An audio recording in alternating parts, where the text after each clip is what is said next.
that one of the main reasons for this argument is that the Scots are fed up with Westminster.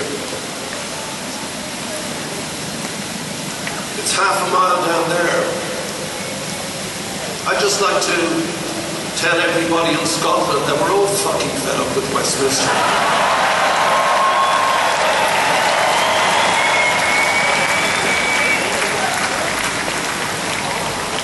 And it's even more frustrating for us because we don't get to do the argument that you've begun.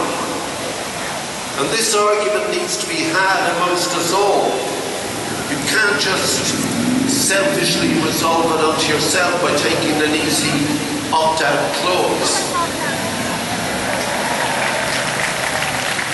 See, this thing was an agreed upon marriage between two essential nations to the modern. Before there was the United States, before there was the United Nations, before there was the United this, that and the other, there was a United Kingdom. And it was an extraordinary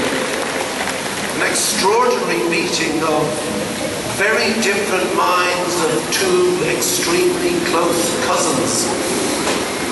And what a construct this thing is, because Scotland is a feeling, England is a feeling, Wales is a feeling, Ireland a feeling, but the United Kingdom is one of the greatest ideas ever invented for the modern age.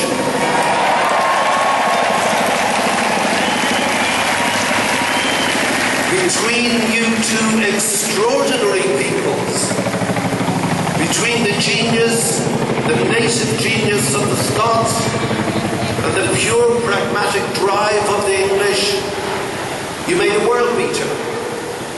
You made sovereignty and independence a guarantee under law. Every man is free, and he is guaranteed that freedom and that independence under the might of parliamentary law. That is something to keep.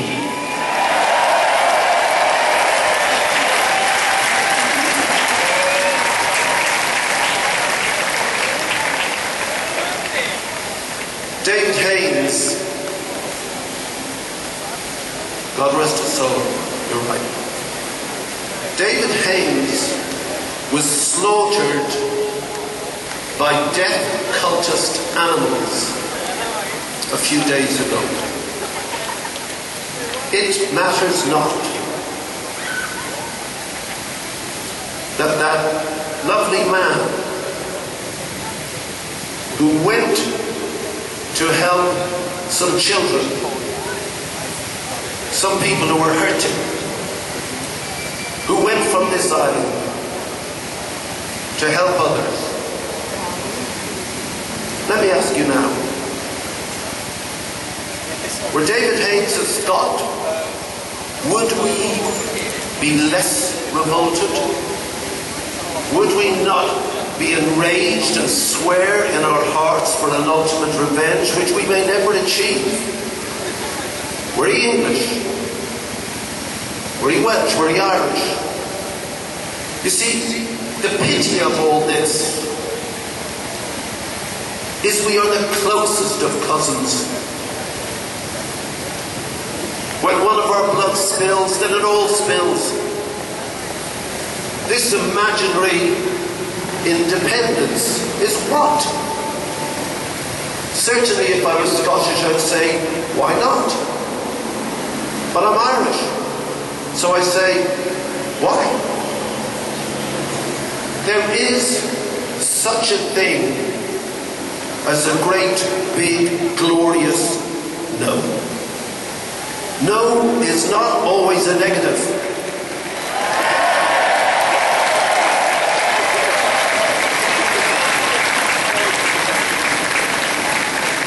Now I know your dander is up, because I was up there a week ago nosing around, and I dread going back to Glasgow. And at this point, ladies and gentlemen of Glasgow, I'll be up there in 4 weeks, so hey, see you there.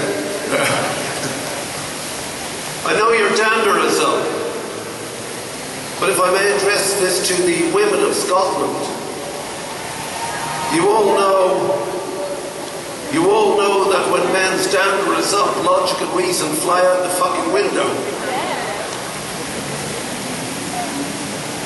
It's certainly right to let your heart inform your head when you vote. But don't let emotion, that natural sentiment that is easily perverted by the political mind, don't let that get in the way of your head. Don't vote with your dander, basically. See, patriotism is a natural, healthy, instinctive thing that we all have. It is a sense of who we are and amongst the place and the people where we belong. But it is the base metal of politics, because it is so easily manipulated into some perverse political ideology. It's always a trick. When they bring up this Englishy, Scottishy, Irishy stuff. I'm Irish. I couldn't make a go of it there. I came to this amazing country. And my band first went to Scotland, and they allowed us to breathe. And we stayed in the north of England because London was the punk town. There were no punks from Derbyshire, from what I remember.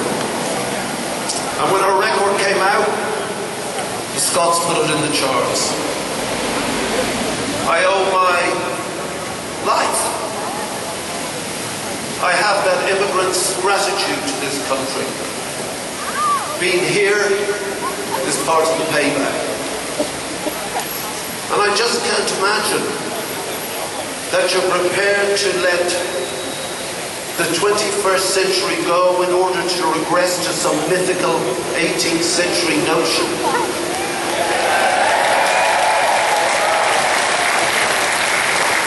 Why retreat into history? Why? The 21st century is there to be shaped. We need to advance into the future together. And why we needed to be together is because in those 1700s, when those pure geniuses of the Scottish Enlightenment, Adam Smith and David Hume and Locke and all these guys, literally wrote out the roadmap to what it is to be modern man. And Lord knows, in this of all years, 100 years after that 75-year war that was the 20th century began, when that mass killing of men and women of Scotland, England, Wales and Ireland occurred, do we really need to be riven asunder by something so unnecessary, so intangible?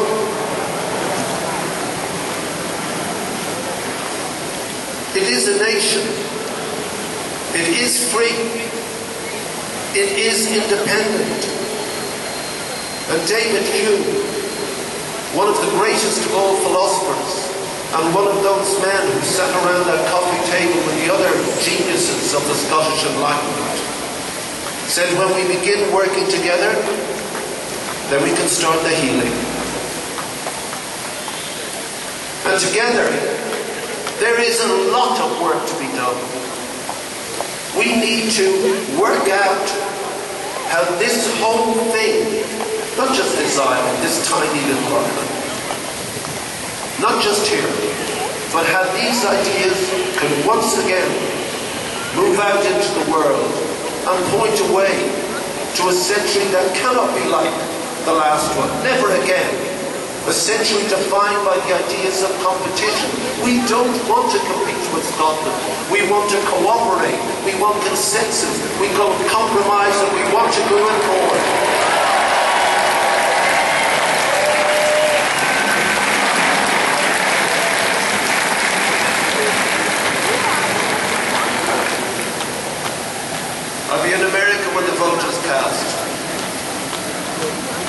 even if I were English, or even if the vote were allowed to the English, and the 82% who have just said in a poll they don't want the Scots to go.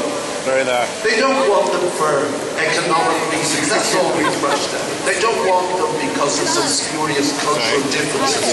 They want to be part of Scotland, with Scotland, simply because it's family and we love each other.